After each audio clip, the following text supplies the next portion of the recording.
আজকের উদ্দেশ্য ছিল কবরবাসী সম্পর্কে, কবরবাসী উন্নতি করবে কিংবা কবরবাসী সম্পর্কে যে কিছু অজনসিয়াত ছিল। চলেন আমি আপনার কাছে সংক্ষেপে একটা কথা বলি। আমরা একদিন কবরবাসী হয়ে যাব, আমরা একদিন তাদের সঙ্গে মিলিত হয়ে যাব। কবরের কাছে গিয়ে যদি একবার আব্বা আব্বা বলে যদি ডাকা হয়, আম্মা আম্মা বলে যদি ডাকা হয়, গলা যদি ফাটিয়ে ফেলা হয়, গাল থেকে যদি রক্ত উঠে যায় চিল্লিয়ে চিল্লিয়ে, আপনি বলেন আপনার আব্বা মা আর কি আমাদের বেটা বেটি বলে আওয়াজ দেবে? তবে সন্তান জেনে রেখে দাও, আব্বা মা দুনিয়া থেকে চলে গেছে। আজকে আপনাদের সুন্দর অট্টালিকা, ঘর বাড়ি, ইমারত, জমি জমা, কত গাড়ি, কত বাড়ি, কত চুনকাম, কত সাবমার্সেল, কত টাইলস পাথর বসিয়ে রং করে আমরা সুন্দর করে বাড়ি ঘর করেছি। মা বাপ চেয়েছিল আমার সন্তান এমন ঘর বাড়ি কখন করবে, কিন্তু সুখের সময় তারা নাই, দুঃখের সময় ছিল কিন্তু সুখের সময় আজকে নাই। তাই যত সুখ যখন হয়, সুখের সময় তারা আমাদের কাছ থেকে বিদায় নিয়ে চলে গেছে। তারা যদি আমাদের এত ধন সম্পত্তি অট্টালিকা দেখতো, খুশি হতো না? হতো না? খুশি হতো। আল্লাহ।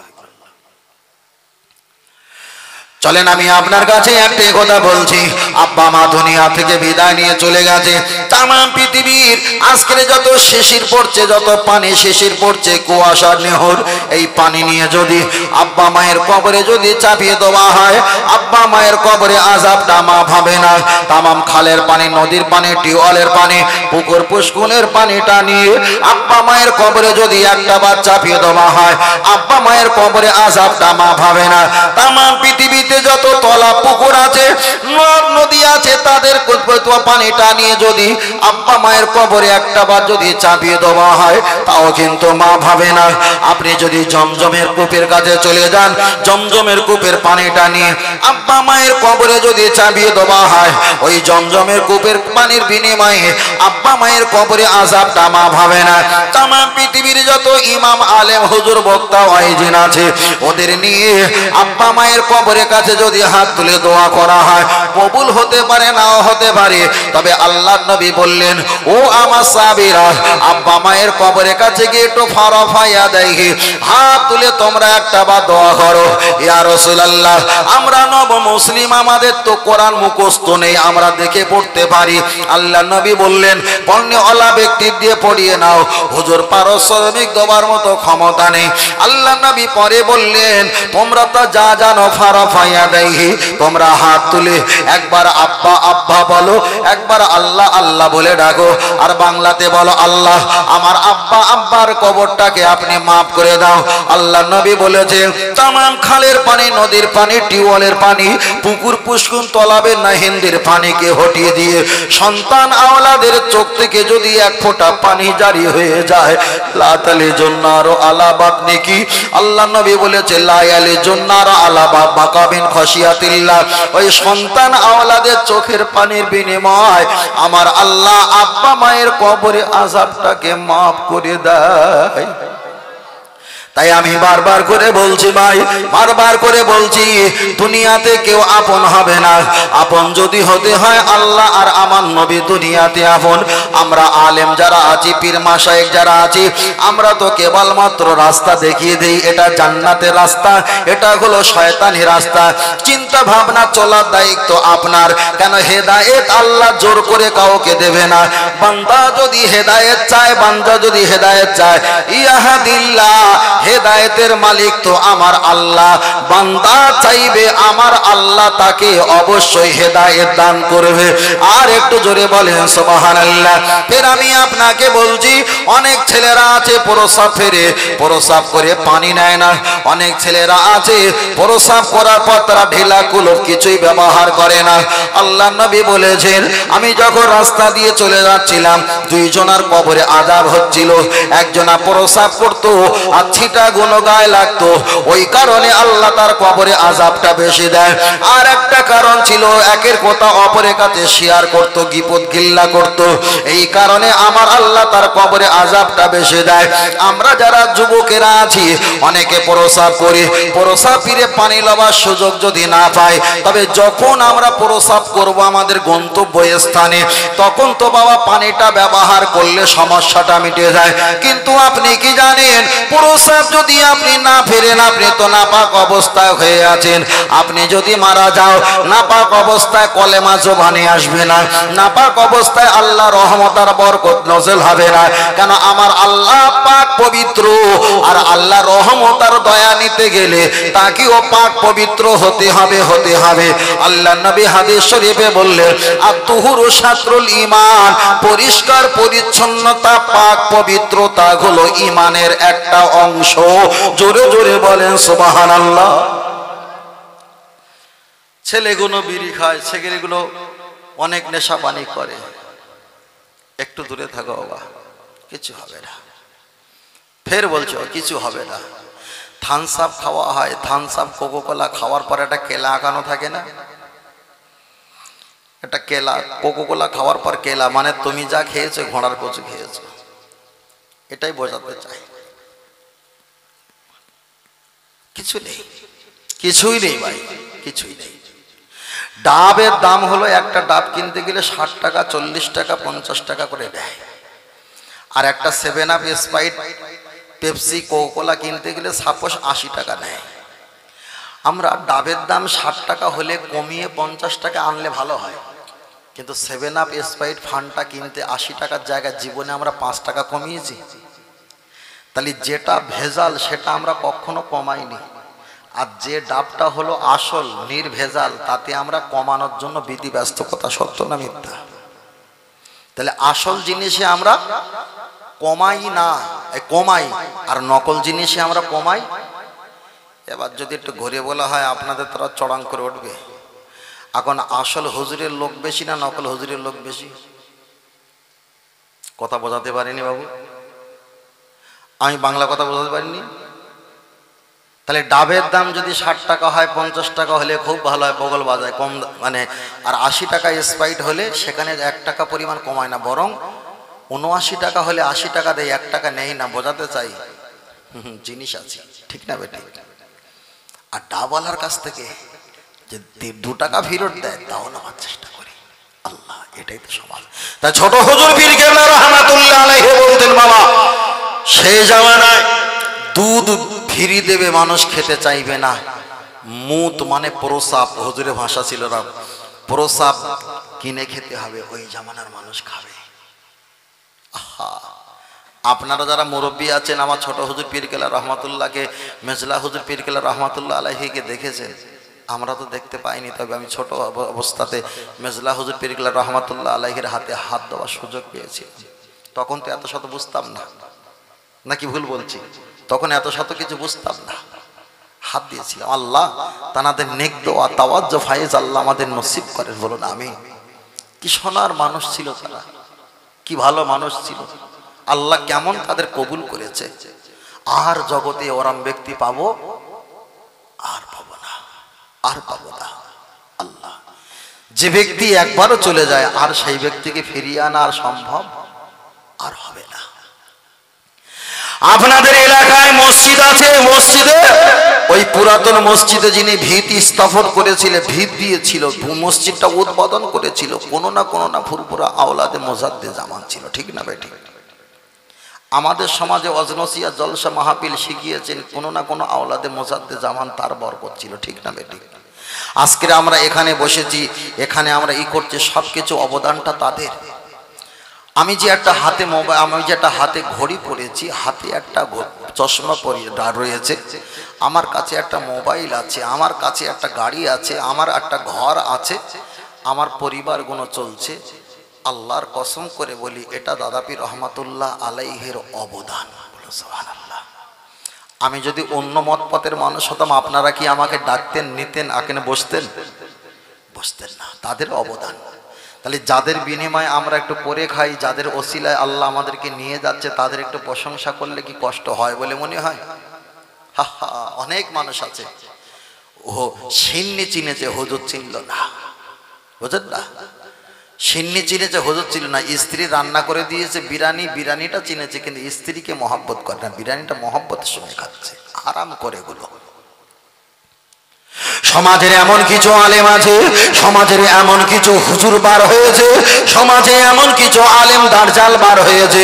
আমি আপনার কাছে একটাই কথা বলতে চাই, তারা ওয়াজ নসিহত করতে করতে বারবার করে বলে আল্লাহর ওলিদেরকে মানা যাবে না, আবার অনেকে বলে ওসিলা দিয়ে দোয়া চাওয়া যাবে না, আবার অনেকে বলে পীরের দরবারে যাওয়া তোমাদের কখনো জায়েজ হবে না।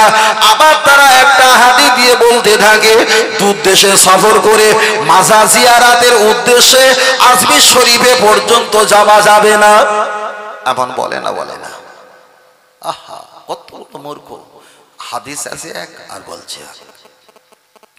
আল্লাহ নবী জানিয়েছেন লা তাশুদ্দু রিহাল ইল্লা ইলা সালাসাতিন মাসাজিদিন, তোমরা তিনটে জায়গায়, তোমরা দেখা যায় তিনটে জায়গায় যদি নামাজের উদ্দেশ্যে যাও তোমরা বেশি সওয়াব পাবেন। তোমরা উটের হাওদার হয়ে কখনো সফর করে তিনটে জায়গা বেশি নামাজের সওয়াব ছাড়া অন্য কোথাও তোমরা নামাজে বেশি সওয়াবের জন্য যাবে না। এক নাম্বার নবী আমার বললেন কাবা শরীফ, কাবা শরীফ, কাবা বাইতুল্লাহ এক রাকাত নামাজ পড়লে 1 লক্ষ রাকাতের সওয়াব আল্লাহ দান করে দেন। বলো সুবহানাল্লাহ।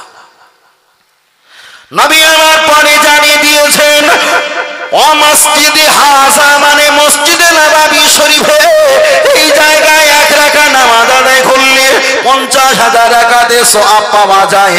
আল্লাহর নবী পরে বললেন ফিলিস্তিনের মসজিদ মসজিদুল আকসা, ওই মসজিদে যদি আপনি 1 রাকাত নামাজ পড়েন 25,000 রাকাতের সওয়াব পাওয়া যায়। তাহলে কাবা শরীফে 1 রাকাতের জায়গায় 1 লক্ষ, মদিনা শরীফে 1 রাকাতের জায়গায় 50,000, মসজিদে নববীর পরে প্যালেস্তাইন মসজিদুল আকসা 1 রাকাত নামাজ পড়লে 25,000 রাকাতের সওয়াব পাওয়া যায়। তিনটে জায়গা নামাজের সওয়াবের বেশি পাওয়ার জন্য তোমরা যেতে পারো, আর কোথাও নামাজে বেশি সওয়াবের জন্য তোমরা যেতে পারবে না। তাহলে এখানে তো মাজার জিয়ারত করে যাওয়া তো নিষেধ কোনো কিছুই নাই। চলেন আমি আপনার কাছে বোঝাতে চেয়েছি, লক্ষ্য করে দেখা যায়। চলেন একটাবার বলেন আল্লাহকে যদি আপনি বলেন আল্লাহ আমাকে সোজা পথে নিয়ে যাও, আপনি বলবেন আমি সোজা পথে যাব, কোন পথে গেলে আমার আল্লাহকে পাওয়া যাবে? আপনি নামাজ পড়ছেন ইয়্যাকা নাবুদু ওয়া ইয়্যাকা নাস্তাইন, আল্লাহ হাম তেরি হি ইবাদত করতে हैं और तुझे से पर दोनों हाथ उठाकर दुआ मांगते हैं। আল্লাহ আপনার ইবাদত করি, আপনার কাছে সাহায্য চাই। আল্লাহর কাছে আপনি কি সাহায্য চাও? আপনি বলছেন ইহদিনা সিরাতাল মুস্তাকিম, আল্লাহ हमको सीधे रास्ते पर चला दीजिए, আমাকে সোজা পথের পথিক বানাও। আল্লাহ বললেন বান্দা তুমি সোজা পথে যাবে। সোজা পথ হলো চারটে। এক নাম্বার হলো নবীগণ, এদের পথ সোজা। দ্বিতীয় নাম্বার হলো সালেহীন, এদের পথ হলো সোজা। তৃতীয় নাম্বার হলো সিদ্দিকিন, এদের পথ সোজা। চতুর্থ নাম্বার হলো দেখা যায় শুহাদা, এদের পথটা সোজা। আপনাকে যদি আপনি বলেন আল্লাহ আমাকে সোজা পথের প্রতীক হিসাবে বানাও, আল্লাহর কোরআন বললেন তাহলে নবীগণ, সিদ্দিকিন, শুহাদা, সালেহীন এই 4 জন হলো সোজা পথের পথিক। আমরা ভারতবর্ষের মানুষ, আমরা ইন্ডিয়ার মানুষ, আমরা বনগা এলাকার আশেপাশে নিকটবর্তী মানুষ, আমরা বিক্রমপুর এলাকার মানুষ। এখান থেকে নিয়ে আল্লাহর কাবা বাইতুল্লাহ শরীফ কম বেশি 8,500 কিলোমিটার রাস্তা, যেতে গেলে 4.5 লক্ষ টাকার ব্যবধান প্রয়োজন হয়। আল্লাহর কাবা বাইতুল্লাহ যদি 8,500 কিলোমিটার রাস্তা হয়, এক নম্বরে নবীর কাছে চলে যাও। আল্লাহর কোরআনের ঘোষণা, আমরা যদি নবীর কাছে চলে যাই 1,500 বছর আগে আমার দয়ার নবী দুনিয়া থেকে বিদায় নিয়ে চলে গেছে। নবীকে আমরা আর পাবো না, কিন্তু নবীর প্রতি ঈমান এনেছি। আল্লাহর কোরআন পরে বললেন নবীকে পেলে না, তোমরা শুহাদাদের কাছে চলে যাও। যারা শুহাদা জান্নাতুল বাকি, জান্নাতুল মুআল্লা, জান্নাতুল খুয়া আবওয়াব, জান্নাতুল ওয়াজিব, জান্নাতুল সুম্মা, উহুদ, বদর, সিফতে, তাবুক, কারবালা, হুদায়বিয়ার যুদ্ধে তারা ওখানে দুনিয়া থেকে পর্দা নিয়েছে। ওখানে যেতে গেলে আমরা তো টাকা নাই, যেতে পারবো না। যদি যাই ডেকেও তো আমরা আর কখনো কবর থেকে তুলতে পারবো না। আল্লাহর কোরআন তৃতীয় নাম্বারে বললেন, তোমরা যখন দুটো পারলে না, তৃতীয় নাম্বারে চেষ্টা করো। সালেহীন সৎ ব্যক্তি কোথায় আছে তোমরা একটা বার খোঁজা তল্লাশ করো।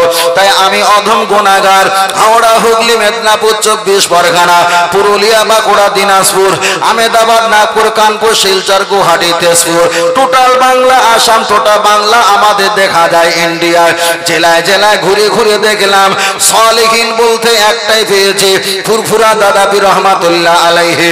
ওনার বয়স যখন 11 বছর ছিল, হুগলি সীতাপুর মাদ্রাসায় পড়াশোনা করতেন। যে মাদ্রাসার সামনে আমার দাদা পীরের শ্বশুর বাড়ি এখন বিদ্যমান। দাদা পীর রহমাতুল্লাহ বৃহস্পতিবার শুক্রবারে বাড়ি চলে আসতেন। ছাত্ররা জিজ্ঞাসা করতেন, আবু বাক্কার আপনি ছুটির সময় কেন বাড়ি চলে যাও, আমরা খেলা করব। আমার দাদা পীর বলেছিলেন, ও সীতাপুর মাদ্রাসার ছাত্ররা, আমি ছুটির সময় বাড়ি চলে যাই আমার মায়ের খেদমত করে। আমি মায়ের খেদমত করার বিনিময় সততা হবার কারণে এই অল্প বয়সের ভিতরে আমার নবীর দিদার তিনবার আল্লাহ নসিব করে দিয়েছে। আল্লাহ নবী বলেছেন, যারা আমার দিদার পায় দুনিয়াতে কোনো টেনশন নাই, কবরে টেনশন নাই, মৃত্যুতে টেনশন নাই, হাসরে টেনশন নাই, মিজানে টেনশন নাই। কেন নবীর যখন হয়ে যাবে, নবী তোমার হয়ে যাবে। আর নবী যদি তোমার হয়ে যায়, আল্লাহ তোমার প্রতিও রাজি হয়ে যাবে। বলুন সুবহানাল্লাহ। ও আমার বাপজিরা, আল্লাহর কোরআন পড়ে বললেন, তাহলে 1 নম্বরে সৎ ব্যক্তি পেয়েছি। আল্লাহর কোরআন 4র্থ নম্বরে বললেন সিদ্দিকিন। সিদ্দিকিন কোথায়? তোমরা সত্যবাদী দরবারে চলে যাও। দাদা হুজুর পীর কেবলা নবী হতে পারেনি, শহীদ হতে পারেনি, সৎ ব্যক্তি হয়েছে। অপরদিকে আবু বকর সিদ্দিক মানে সত্যবাদী, সিদ্দিকী উপাধি পেয়েছে বংশগত রহমাতুল্লাহ আলাইহি। তাই দাদা হুজুর পীর কেবলাকে আমরা মহাব্বত করি। তার কারণ আল্লাহর ইবাদত, নবীর মহাব্বত, কোরআন তেলাওয়াত, মা বাপের খেদমত, মাজার জিয়ারত, একটাই দল জান্নাত। ওই দলটার নাম হলো আহলে সুন্নাত আল জামাত। বলুন সুবহানাল্লাহ। আরেকটু জোরে হবে, আরেকটু জোরে হবে না? আল্লাহ, আমার কথা বুঝতে পারছেন তো বাবু নাকি? আমার কথা একটু বুঝতে পারছেন বাবু? আল্লাহ আল্লাহ আল্লাহ আল্লাহ আমাদের ভাইদেরকে কবুল করেন। বলুন আমিন। আর একটু জোরে বলেন আল্লাহুম্মা আমিন। আর একটু সকলে বলেন আল্লাহুম্মা আমিন। চলেন এগিয়ে যাই। ও আমার বাপজিরা, আমি আপনাকে বলছিলাম শুধু নবী সম্পর্কে।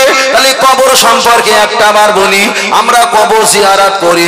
কবর জিয়ারত করার আগে আমরা মানুষের জন্য একটু কুল খতম করি না? মানুষের জন্য একটু কুল খতম করি। 1, 200, 500, 1000 লোক ডেকে একটু গোস্ত হোক, একটু ডাল হোক, সবজি হোক, মাছ হোক, ডিম হোক, একটু সাদা ভাত হোক, তাদেরকে একটু মেহমানদারি করি।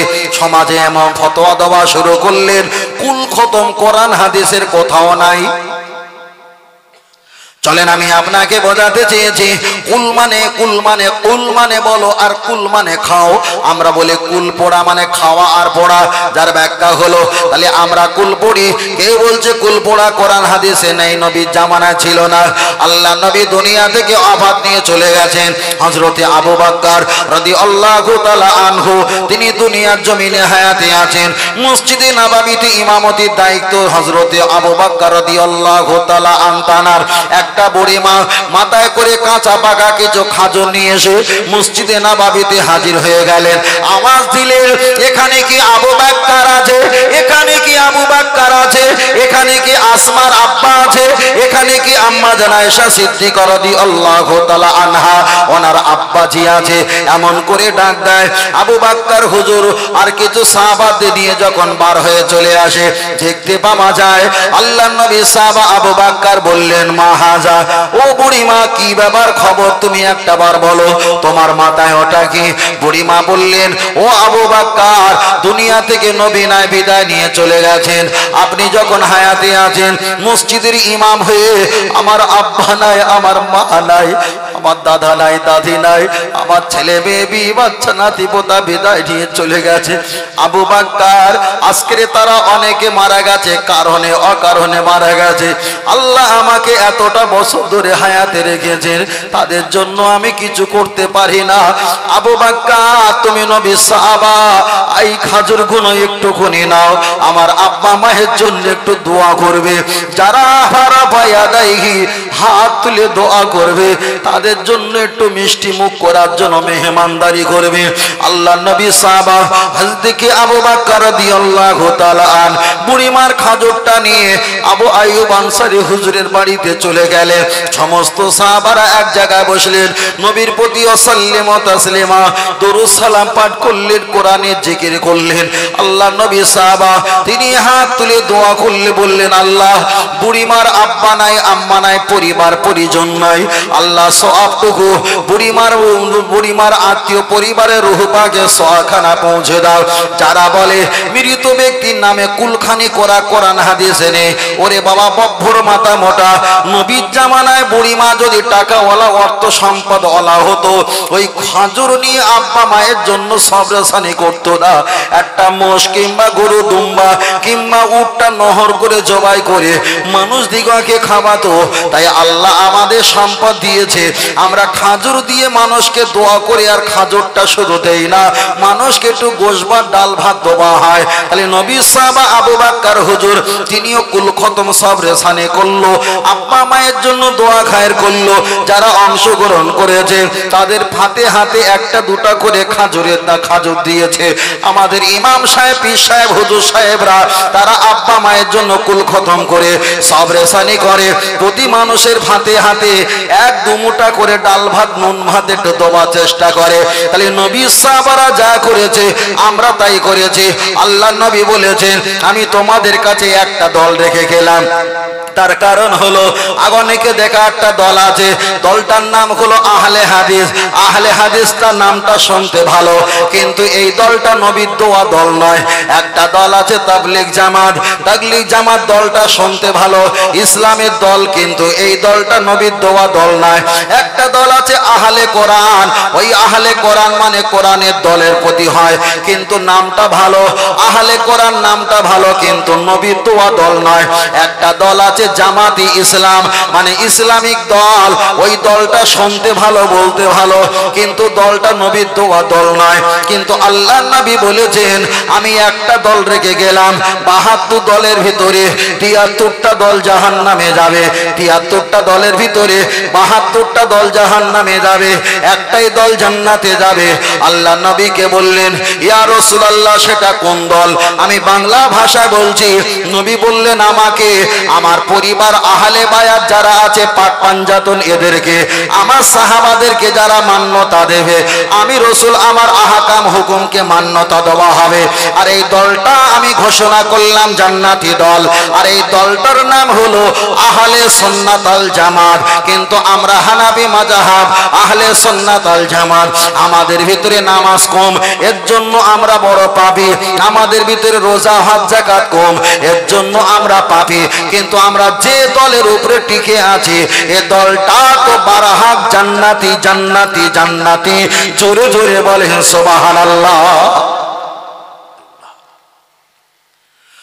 ও আমার বাতিরা, চলে না গিয়ে যাওয়া যায়, লক্ষ্য করে দেখা যায় আমরা কবরবাসীর উপরে খাজুর পাতা পুঁতে দেই। অনেকে বলবে খাজুর পাতা পুঁতে দেওয়া এটা কোরআন হাদিসে কোথাও নাই। আমি তো এর আগে বলেছিলাম, আল্লাহ নবী দেখলেন দুইজনের কবরে আযাব হচ্ছিল, নবী আমার খাজুরের ডালটা ফালি করে ওদের কবরের উপরে পুঁতে দিলেন। আল্লাহ নবী বললেন, ইন্নী লা আরাফুল হাজারা ওয়া শাজারা ইউসাল্লুনা আলাইয়া আকামা ক্বালা আলাইহিস সালাম। ও আমার সাহাবীরা, আমি যে রাস্তা দিয়ে চলে যাই, ওই পাথরগুলো, ওই গাছগুলো ইউসাল্লুনা আলাইয়া, তারা আমাকে দেখে দেখে দরুদ সালাম পাঠ করে। এদের কবরে আযাব হচ্ছিল। খাজুরের ডালটা নিয়ে আমি রাসূল যখন ওদের বুকের উপরে মাটির উপরে যখন রোপণ করে দিলাম, পুঁতে দিলাম, কবরের আযাবটা পুরো মাপ না হয়ে গেলে আমার জিকির করার বা দৌলতে আল্লাহর রহমতে ওদের কবরে আযাবটা অনেকটা আল্লাহ হালকা করে দেবে। আর একটু জোরে বলেন সুবহানাল্লাহ। চলেন আপনার কাছে আর একটা বার বলি, আমরা মাইয়িতকে দাফন কাফন দেওয়ার পর কিংবা আগে পরে আমরা যখন মোনাজাত করি, হাত তুলে মোনাজাত করার সময় আমরা বলি আমার আব্বা জানের রূহ পাকে পৌঁছে দাও, আম্মা জানের রূহ পাকে পৌঁছে দাও, দাদা দাদি নানা নানি মাতৃপিতৃ শ্বশুর শাশুড়ি প্রত্যেকের রূহ পাকে পৌঁছে দাও। আমরা দোয়া করি না করি না? অনেকে বলবে আমি মদিনা শরীফে 11 বছর ছিলাম, সেখানে তো বাপ মায়ের নাম ধরে দোয়া করে না। আবার একজন বলবে আমি মক্কা শরীফে 28 বছর ছিলাম, ওখানে কোনো শায়েখ কোনো ইমাম নাম ধরে ধরে তো দোয়া করতে আমি দেখি না। আমি ফের বলবো মক্কা আর মদিনা আমাদের দলিল নয়। আল্লাহর নবী দুটো জিনিস রেখে গেছে, একটা হলো কিতাবুল্লাহ আল্লাহর কোরআন, একটা হলো সুন্নাত রাসূলি আমার নবী পাকের সুন্নাতের হাদিস সম আখলাক, একটা হলো ইজমার কিয়াস। আমরা এটা পালন করব। চলেন আগিয়ে যাই। নবী বাপ মা দাদা দাদি নানা নানি আমাদের মতো তিনি হাত তুলে বাপ মা দাদা দাদি নানা নানি তাদের জন্য তিনি দোয়া যদি করে থাকে আমরা দোয়া করব। ওরা নবী যদি দোয়া যদি না করে থাকে আমরা কখনো আর দোয়া করব না। আল্লাহ নবী জানাজা মাইয়িতের নামাজ পড়াচ্ছেন, একটা তাকবীর দিয়েছেন, নিয়াত করে তাকবীর দিয়েছেন, সানা পড়ে তাকবীর দিয়েছেন, দরুদ শরীফ পড়ে তাকবীর দিয়েছেন, আর একটা নবী আমার দোয়া পড়ছেন আল্লাহুম্মা গফিরলি, আল্লাহ আপনি ক্ষমা করে দাও। আল্লাহ বললেন আমি কাকে ক্ষমা করব? পৃথিবীর জমিনে হিন্দু খ্রিস্টান জৈন পারাসি সিবরি সেই গুজরাটি মারাঠি কুচবিহারি বিহারি বাঙালি কোটি কোটি কোটি কোটি মানুষেরা আছে, বিভিন্ন ধর্ম নিয়ে আছে। তুমি ক্ষমা চাইবে আমি ক্ষমা করব না? হাবিব এটা হতে পারে না। আল্লাহ তাহলে কেমন করে দোয়া চাইব? আমার আল্লাহ শিক্ষা দিলেন ইসমু, তুমি নাম বলো। আল্লাহ নবী বললেন আমি কাদের নাম বলবো? নবী আমার বললেন তোমায় যারা ভালোবাসে, তুমি যাদেরকে ভালোবাসো ইসমু তাদের নাম ধরে ক্ষমা চাইলে আমি আল্লাহ ক্ষমা করে দেব। আর একটু জোরে হবে, আর একটু জোরে হবে। তাহলে আমরা নাম ধরে দোয়া চাই, আমাদের দোয়ার সঙ্গে নবীর দোয়ার মিল আছে কিনা চলেন একটাবার আগিয়ে যাই। আল্লাহ নবী দোয়া চাইছেন হাইয়েনা, আল্লাহ যারা হায়াতে আছে এদেরকে আপনি মাফ করে দাও। আল্লাহ বলছেন মাফ চাইলে আমি মাফ করে দিলাম। ওমাইয়াতিনা, আল্লাহ যারা মৃত্যু হয়ে গেছে এদেরকে আপনি মাফ করে দাও। আল্লাহ বলছেন আমি মাফ করে দিলাম। অশাহিদিনা, আল্লাহ যারা এখানে হাজির হয়েছে যুদ্ধের মাঠে যারা শহীদ হয়েছে এদেরকে মাফ করে দাও। আল্লাহ বলছেন আমি মাফ করে দিলাম। অগায়বিনা, আল্লাহ আমাদের চোখের আড়ালে দুনিয়াতে আসার আরো বছর পূর্বে যারা বিদায় নিয়েছে ঈমান নিয়ে আল্লাহ তাদেরকে মাফ করে দাও। আল্লাহ বলছেন আমি মাফ করে দিলাম। অসাগিরিনা, ছোট ছোট বাচ্চাদের ক্ষমা করে দাও। আল্লাহ বলছেন দিলাম। অকাবিরিনা, বড় বড় ব্যক্তি বয়স্ক ব্যক্তি তাদের ক্ষমা করে দাও। আল্লাহ বলছেন আমি ক্ষমা করে দিলাম। অজাকারিনা ওয়া উনসানা, আল্লাহ যত নারী চাচি মা আম্মা ফুপি খালা বোন আছে এদেরকে আপনি ক্ষমা করে দাও। আল্লাহ বলছেন আমি ক্ষমা করে দিলাম।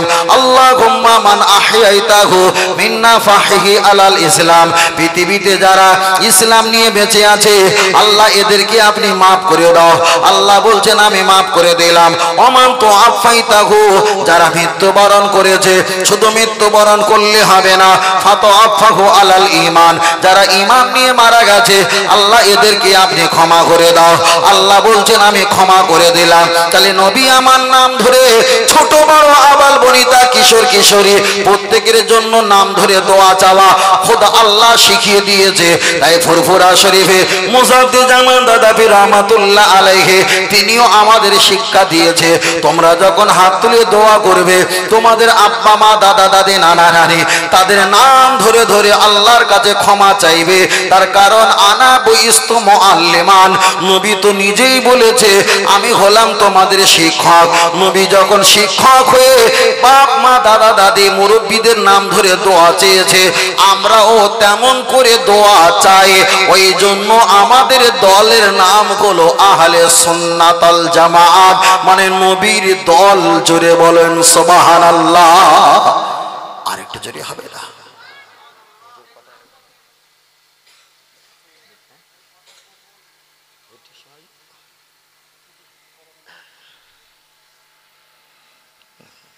তকবীর নারে তাকবীর। কষ্ট হচ্ছে বাবু, আমাকে তো তুলেছেন একদম সেই টাকা পয়সা চেয়েছি ওদের একদম pocket money PhonePe Google pay যা আছে শেষ করে নিয়ে তারপর আমাকে দেশে। এবার আমি ওই ফাটা মাটিতে শরবত আর পানি দিয়ে দিয়ে ভর্তি করে ভিজাবো, তখন সকাল হয়ে যাবে। কথা বোঝেন না? আল্লাহ আল্লাহ। সিস্টেমটা আপনারা একটু ভালো করে জেনে নেবেন। হ্যাঁ, সিস্টেমটা আল্লাহ। আর এটা তাকবীর নারে তাকবীর। আর একটু সকলে বলেন নারে তাকবীর। আহলে সুন্নাত ওয়াল জামাত সিলসিলা হক ফুরফুরা শরীফ। নারে তাকবীর। আল্লাহ কবুল করে, বলুন আমিন। আর একটু সকলে বলেন আল্লাহুম্মা। একটু জোরে বলেন আল্লাহুম্মা। আর একটু জোরে বলেন আল্লাহুম্মা আমিন। আল্লাহ, মায়েরা এখন আছে নাকি? ওজন্য শুনছে মায়েরা আছে। আল্লাহ আমার মায়েদেরকে কবুল করেন, মায়েদেরকে আল্লাহ আপনি কবুল করেন। রাসূল বলেছে নারীরা জান্নাতে যাবে পুরুষদের আগে। তার কারণ ওরা যদি একটা মাস রোজা রাখতে পারে, স্বামীর প্রতি খেদমত করতে পারে, আর যদি জবানকে ইজ্জতকে ঠিক রাখতে পারে, আর যদি বছরে একটা মাস রোজা রাখতে পারে, 5 ওয়াক্ত নামাজ পড়তে পারে, 8টা জান্নাত দেখানো হবে। ইচ্ছা অনুযায়ী যে কোনো দয়ার জান্নাতে ওরা চয়েস করে সেই জান্নাতে যেতে পারবে। বলুন সুবহানাল্লাহ। ওদের বিশাল নাকি? ওদের বিশাল ফজিলত। আল্লাহ ওদের প্রতি বিশাল দয়া দেখিয়েছে, বিরাট দয়া। তার কারণ পুরুষ আগে মারা যায় না মহিলা আগে মারা যায়? জি জি, আগে পুরুষ মারা যায় বেশি না মহিলারা মারা যায় বেশি? পুরুষ মারা যায় নাকি? আমরা এক একটা চিন্তা নিয়ে এক একজন এক এক রকম বলছি, তাই তো? কিন্তু ব্যাখ্যাটা যদি বলা হয় পুরুষের সংখ্যাটা কম হবে, নারীর সংখ্যা বেশি হবে, ও ব্যাখ্যাটা পরের। কিন্তু আমাদের একটা মদ্দা ব্যাখ্যা আছে। মদ্দা ব্যাখ্যা বলতে এটাই, প্রথম যদি একটা নারী সন্তান ভূমিষ্ঠ হয় 2.5 কেজি, 3.5 কেজি, 4.5 কেজি ওজন, বাপেরাই খাবে না মায়েরাই খাবে? বাপেরাই খাবে। বাপ তো স্ত্রীকে খাওয়াবে, স্ত্রী খেলে তার বাচ্চা দুধ পাবে। তো তাহলে বাপেরাই খাবে, ফিটার হোক আর ঢোকার হোক বাপেরাই খাবে। বাপ যদি মারা যায়, বড় ভাই থাকলে বড় বোনটা তখন বড় ভাইয়ের গলা জড়িয়ে ধরে বলবে তুমি আমার বাপের ভূমিকা পালন করো, ঠিক না বেটি? বড় ভাই তাকে দায়িত্ব নেবে, তাকে খাওয়ান দাওয়ান দেবে। বড় ভাই যদি মারা যায়, স্বামীকে পেলে স্বামীর কাছে গিয়ে তিনি খাওয়ান দাওয়ান পাবে। স্বামী যদি মারা যায়, বড় ছেলে থাকলে বড় ছেলের কোলে গিয়ে অবস্থানও নেবে। বড় ছেলে যদি মারা যায়, নাতি থাকলে নাতির কাছে গিয়ে খাবে। তাহলে একটা মহিলা প্রথমে বাপের আয় খায়, দ্বিতীয় নম্বরে ভাইয়ের আয় খায়, তৃতীয় নম্বরে স্বামীর আয় খায়, চতুর্থ নম্বরে ছেলের আয় খায়, পঞ্চম নম্বরে নাতির আয় খায়। একটা পুরুষেরা 5টা পুরুষের কাঁধে ভর করে করে খায়। ওরা আগে মারা যায় না পুরুষরা আগে মারা যায়? মনে হয় সব বাড়ির গিন্নি সব আসে না, শুনলে বুঝতে পারবে নাকি, ওই জন্য আওয়াজ দেয় না। আল্লাহ আল্লাহ। তাহলে হিসাব বলে নারীদের চাইতে পুরুষেরা বেশি মারা যাচ্ছে। কেউ পিক আপ ভ্যান চালায়, এখানে ব্রেক মেরেছে, আর সেই ইন্ডিয়া পার হয়ে বাংলাদেশের ওপারে গিয়ে ব্রেক কষেছে। কেউ কারণ সারাই কাজ করে, কাঁপতে কাঁপতে মরে গেছে। কেউ স্ট্রোক হয়ে প্রেশার কম বেশি হয়ে মারা গেছে। কেউ রাজনৈতিক কবলে মারা গেছে, বিভিন্ন কারণে মারা যায়, অকস্মাৎ হার্ট অ্যাটাক হয়ে। কিন্তু মহিলারা সংখ্যা একটু মরে কম, যেটা আমরা জানি। কিন্তু মরে কম বেশি সব কিছু জানে মহান আল্লাহ, কিন্তু আমাদের একটা আনুমানিক ঐতিহাসিক হিসাব। কথা বোঝেন না? তবে মায়েরা ভালো, এত রাত পর্যন্ত আছে। আল্লাহ আমাদের মায়েদেরকে আপনি কবুল করে নেন, বলুন আমিন। আর একটা সকলে বলি আল্লাহুম্মা আমিন। আর একটা সকলে বলি আল্লাহুম্মা আমিন। মায়েদের বিষয়ে আমি কিছু বলিনি, কেন আমি প্রথম থেকে বলছিলাম আমার নবী সম্পর্কে নিয়ে। কথা ঠিক না বেটি? নবী সম্পর্কে নিয়ে বলছিলাম, আমি কিছু বলিনি। তবে ছোট করে বলছি, মায়েদেরকে বলছি, মা আপনারা নামাজ পড়বেন, তবে চুল বার করে নামাজ পড়বেন না। আপনারা নামাজ পড়বেন চুলটা যেন একটুখানি কাপড়ের ভিতরে থাকে, প্লিজ। আর বলছি আপনারা হাতে চুড়ি পরবেন, তবে চুড়ি অবশ্যই পরবেন, কোনো সমস্যা নেই। তবে নামাজ পড়ার সময় সেজদা দেওয়ার সময় চুড়ি একটা আছে আর উপরে 4-5টা চুড়ি গড়গড় করে পড়বে, ঝমঝমি আওয়াজ হবে, এটা যেন না হয়। মায়েরা আপনারা কি বলা যায় নূপুর পরবেন, কোনো সমস্যা নেই। নূপুরের দুটো মুখ এক জায়গা করলে তিনটে তিনটে করে 6টা বলদানা ঝমঝমি আওয়াজ হয়। রাসূল বলেছে মা কল্লি দারসিন শয়তানু, ওটা হলো ইবলিসের শয়তানের আওয়াজ। এই আওয়াজটা যেন না হয় একটু খেয়াল রাখতে হবে। অনেকে গরু লালিত পালিত করেন, গরুর বাচ্চা হলে গলায় একটা বড় এতটা ঘুম বেঁধে দেন, গরু যত লাপায় ঘুমর ঝুমঝুম করে লাপায়, এটা হারাম, খেয়াল রাখবেন। অনেকে বাচ্চার গলায়, বাচ্চার ডান পায়ে বাম পায়ে কিংবা কোমরে একটা বট ফল দেয়া দেন, দাদা নাতি হলে দাদা নিয়ে আসে না দেয়, এ ঝমঝমি আওয়াজ হলে এটা শরিয়াতে হারাম, এটা চলবে না। অনেকে একটু হাততালি মারে না মারে তো। হরিকতি আমলকি বয়রা অর্জুন কালমেঘ রজনী বিমল তুলসী শেখর শান্তি মসাবিদ দিলবাদ চুটকি রাকেশ খনি রাজা খৈনি, এগুলো যারা খায়, খাওয়ার পরে এটা দমদাম এটা তালিতাপ্পা মারে। কিন্তু ডান হাতে লেখা আছে 1-এর পিঠে 18, বাম হাতে আছে 8-এর পিঠে 81, 81 আর 18 হলো 99। তফসির কারকেরা বলেছেন বেশিরভাগ সঠিক হলো আল্লাহ পাকের সিফাতি নাম হলো 99টা। বাবা তালি মারবে না বাবা, কথা বুঝতে পেরেছেন? তালি মারবে না, যা খাচ্ছ খাও, হালাল কি হারাম সে পরে একদিন এসে বলে দেবো, তবে তালি মারবে না। রাগ করছেন নাকি? না, একদম তালি মারবেন না। অনেকে ফেসবুকে দেখি না, একজন তামাক ডলতে তালি মেরেছে, আর ওই তালিকে কেন্দ্র করে সবাই তালি মারা। এরকম দেখেন না ছেলেরা? আমার চাইতে আবার ভালো বলতে রে, তালি আবিষ্কার শুরু হয়েছে, কথা বোঝেন না? তালি আবিষ্কার শুরু হয়েছে। তবে বলছি তালি মারবেন না। আল্লাহ আমাদের কবুল করেন, বলুন আমিন। আল্লাহ আমাদের ক্ষমা করেন, বলুন আমিন। এবার একটু জোরে তাকবীর দেন, নারে তাকবীর। আর একটু জোরে হবে না নারে তাকবীর? আর একটু জোরে হবে না নারে তাকবীর? আর একটু জোরে হবে না নারে তাকবীর? নারে তাকবীর। নবীর শানে একটা গজল হবে তো। আমার আপনার তো 10 মিনিট বাকি আছে, হুজুর কেবল এসে যাবে, তাই তো? আর 10 মিনিট আছি, কষ্ট পাচ্ছেন নাকি বাবু? আর দেখা হবে কিনা তা জানি না, সব কিছুর মালিক মহান আল্লাহ। কি খেয়েছিলাম, কি বলেছিলাম খেয়াল থাকবে না, কিন্তু ব্যবহারটা ভালো, ব্যবহারটা এটাই খেয়াল থাকবে নাকি, এটাই সঙ্গে যাবে। বললো ইয়া রাসূলুল্লাহ ইয়া হাবিবাল্লাহ, আমার সঙ্গে একটু বলে বাবু, এটা বলবে? বাহ মাশাআল্লাহ। বললো ইয়া রাসূলুল্লাহ ইয়া হাবিবাল্লাহ, জোরে জোরে ইয়া রাসূলুল্লাহ। আর একটু জোরে বললো ইয়া রাসূলুল্লাহ। একটু আওয়াজ তোলো না বাবা, একটু আওয়াজ তোলো। বললো ইয়া রাসূলুল্লাহ ইয়া হাবিবাল্লাহ, আর জোরে ইয়া রাসূলুল্লাহ। বাহ, ফুল দাও না, কটা ফুল দাও, সাদা ফুলটা দাও, সে সাদা ফুলটা, ওই সাদা ফুল একটা দাও। ও কাঁচা মারতে মারতে ওই এদিকে নালা ভেঙে যাচ্ছে। হলুদ একটা দাও, হলুদ একটা দাও, হ্যাঁ এই লাল একটা দাও। ব্যাস, একটু 1 GB চলবে না ভাই, 26 সাল পড়ে যাচ্ছে কাল পরশু, বুঝলেন? একটু তাড়াতাড়ি করতে হবে। গোলাপ নীলম গাধা নীলম রজনী গন্ধা, মনের সুখে মালা গেঁথেছি সকাল থেকে সন্ধ্যা। বলুন সুবহানাল্লাহ। আরেকটু জোরে হবে না? আরেকটু জোরে হবে না? তবে একবার দেখা দাও যদি ও গো কমলি আলা, একবার দেখা দাও যদি ও গো মদিনা আলা, হাসি মুখে পাঠাবো তোমায় হাজার কি আমের নজরানা। বলো বলো ইয়া রাসূলুল্লাহ ইয়া হাবিবাল্লাহ, জোরে বলো ইয়া রাসূলুল্লাহ। বলো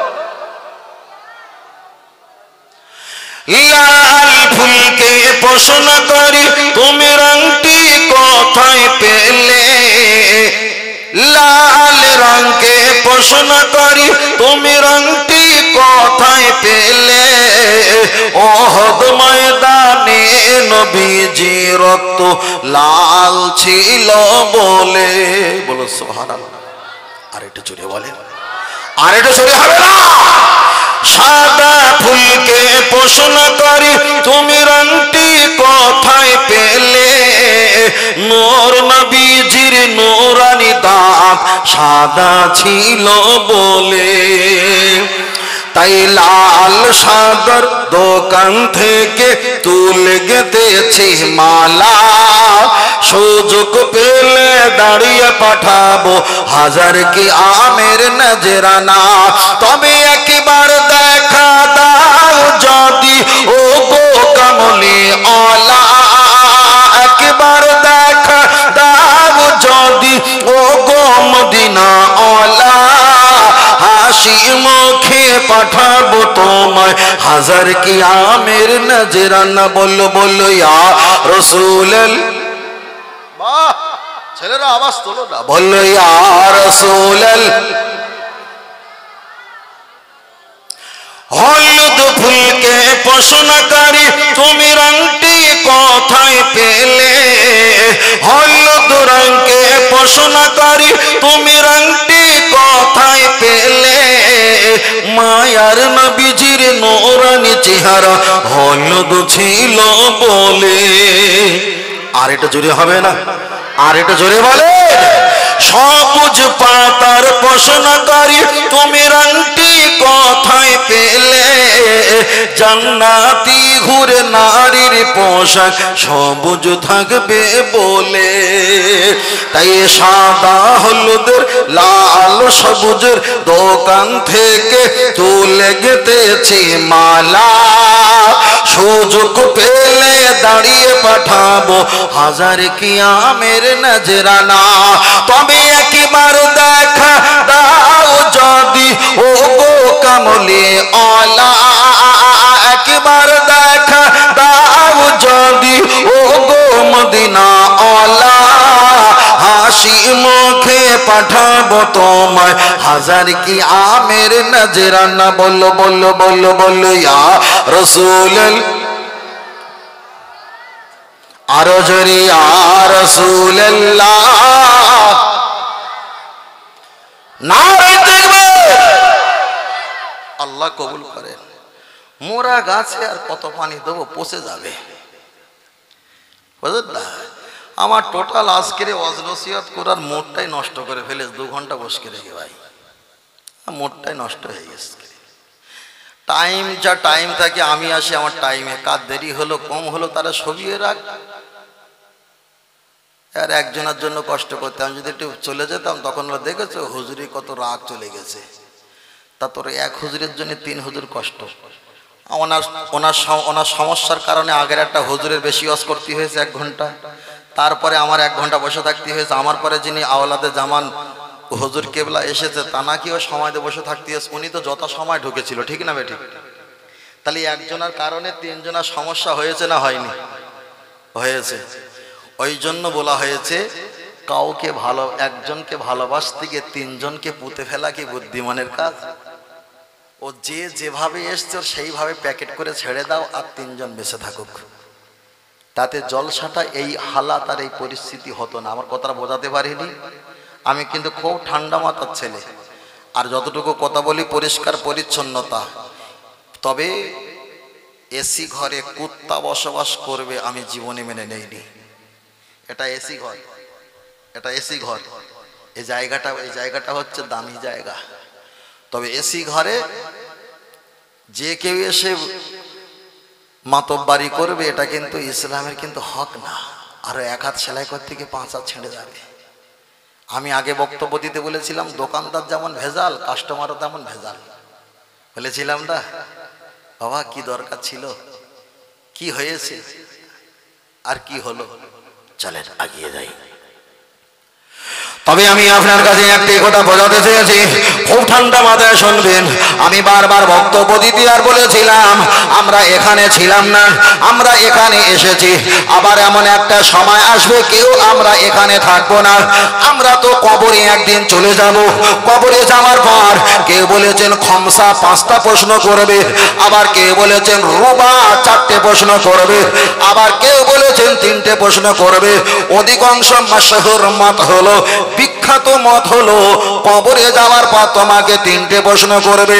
কবরে আপনি আর আমি যখন চলে যাব, ফেরেশতা এসে জিজ্ঞাসা করবে, মার রব্বুকা, তোমার রবকে? আপনি আর আমি বলবো আমার রব হলো আল্লাহ। আমি আল্লাহ শপথ করে বলি, আপনি কবরে আল্লাহকে আল্লাহ বলে জবাব যদি দাও, আল্লাহ আপনাকে জান্নাত দেবে না। কেন? আপনার আগে কোটি কোটি বছর আগে ইবলিস তো আল্লাহকে আল্লাহ বলেছিল, ফেরাউন তো আল্লাহকে আল্লাহ বলেছিল, অনেক বেঈমান কাফের আল্লাহকে আল্লাহ বলেছিল। আল্লাহকে আল্লাহ বললে যদি জান্নাত পাওয়া যায়, তাম পৃথিবীর অধিকাংশ যত কাফের আছে এরা কেউ জাহান্নামে যাবে না, এরা তো বেশিরভাগ তারা জান্নাত পেয়ে যাবে। তাহলে সমাজে যখন পরীক্ষা হয়, প্রথমে তো বাবা টেস্ট পরীক্ষা হয়। টেস্ট পরীক্ষা ফেল করলে পাস করলে কোনো সমস্যা নেই, কেন ফাইনাল পরীক্ষা তার জন্য অপেক্ষা করছে, ঠিক না বে ঠিক? দ্বিতীয়বার প্রশ্ন করা হবে, আমার দিন ওকা, তোমার দিন কি? আপনি যদি বলেন আমার দিন হলো ইন্না দিনা ইনদাল্লাহিল ইসলাম, আল্লাহর মনোনীত ধর্ম হলো ইসলাম ধর্ম। আপনি বলার পর কবরে আমার আল্লাহ ফেরেশতা কখনো ডেকে নেবে না, আপনাকে জান্নাত দেবে না।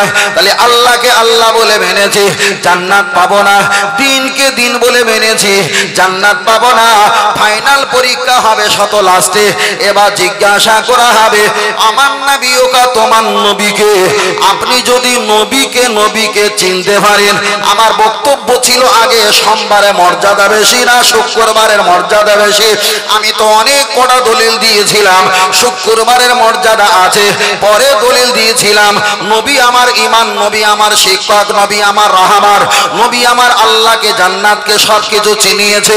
নবী যেখানে আল্লাহর রহমত যদি সেখানে হয়, তাহলে নবী যে তারিখে যে বারে যে সময় এসেছে ওটাই আমার কাছে মূলধন সম্পত্তি, এটাই আমার ইমান ভালোবাসা বলেছিলাম। ও বাবাজিরা, তাহলে কবরে যদি জিজ্ঞাসা করা হয় আমার নবীকা, তোমার নবীকে? আপনি যদি বলেন আমার নবী হলো মুহাম্মদ সাল্লাল্লাহু, তাহলে আল্লাহকে আল্লাহ বলেছো, জান্নাত তখন দেয়নি। দিনকে দিন বলেছো, জান্নাত তখন দেয়নি। যেই নবীকে নবী বলে যখন স্বীকার করেছো, আল্লাহকে আর দিনকে বলা অটোমেটিক্যাল রাইট হয়ে গেছে।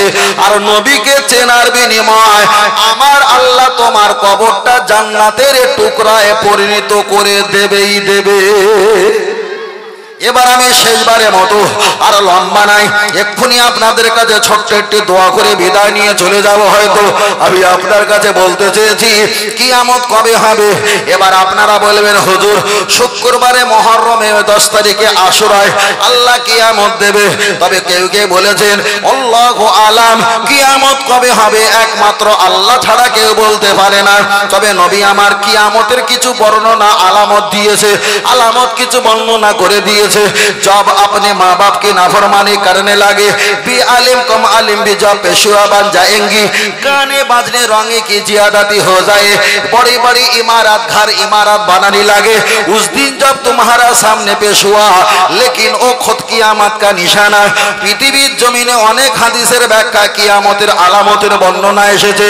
तबे नबीके जिज्ञासा करलेन, या रासूलुल्लाह कियामत कबे হবে?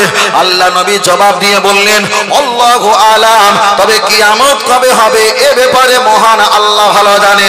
তবে 10 তারিখে মুহররমে আশুরায় অনেক কিছু ঘটেছে, এটাও নবী তাদেরকে আমাদিগকে শুনিয়েছেন।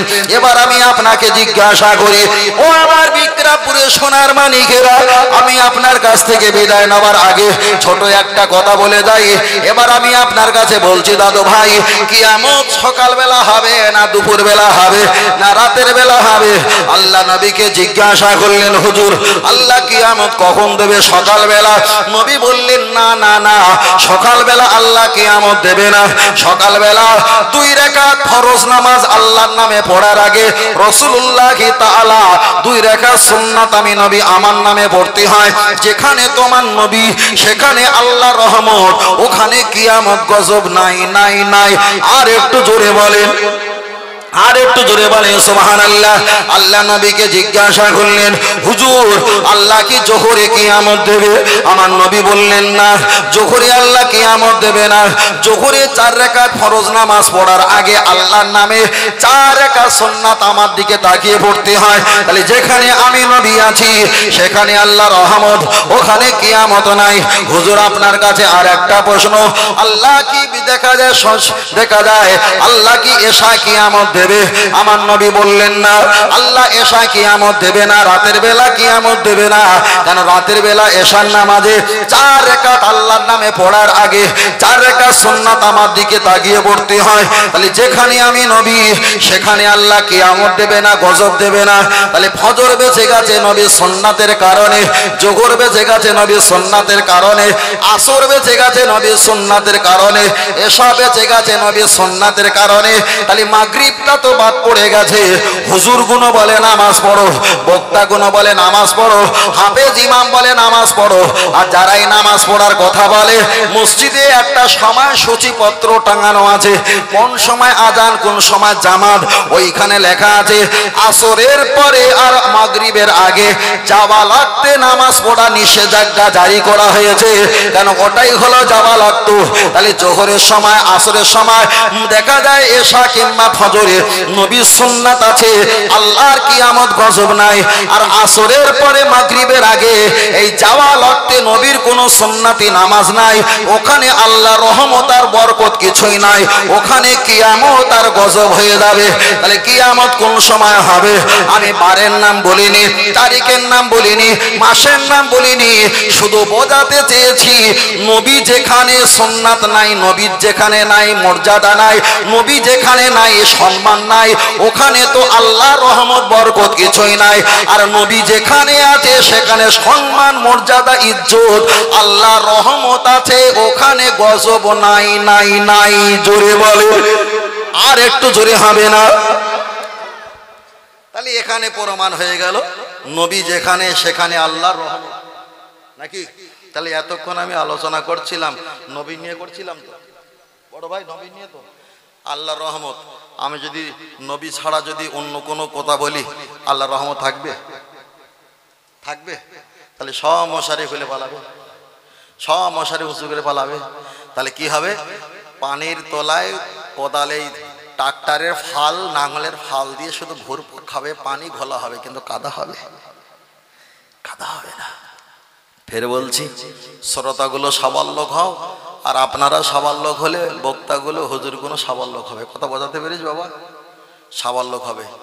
আপনারা একটু সবার লোক হন, একটু বোঝার চেষ্টা করেন।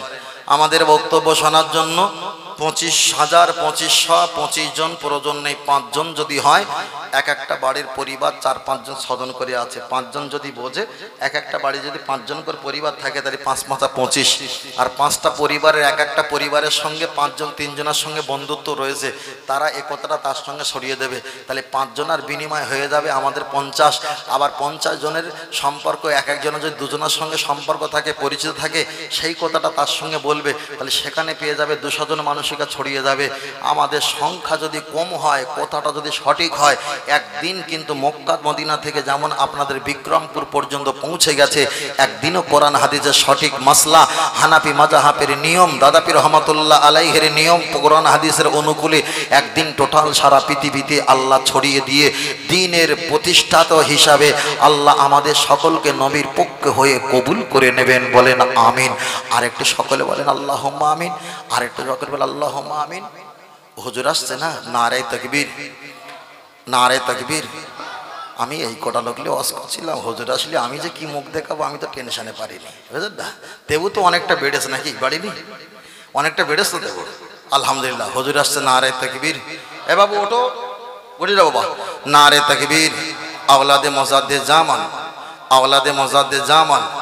নারে তাকবীর, নারে তাকবীর, নারে তাকবীর। একটু দাঁড়িয়ে ওঠেন বাবু, দাদু ভাই, আব্বা একটু দাঁড়িয়ে ওঠো। নারে তাকবীর, নারে তাকবীর, নারে তাকবীর। আওলাদে মোজাদ্দে জামান, সিলসিলা হক।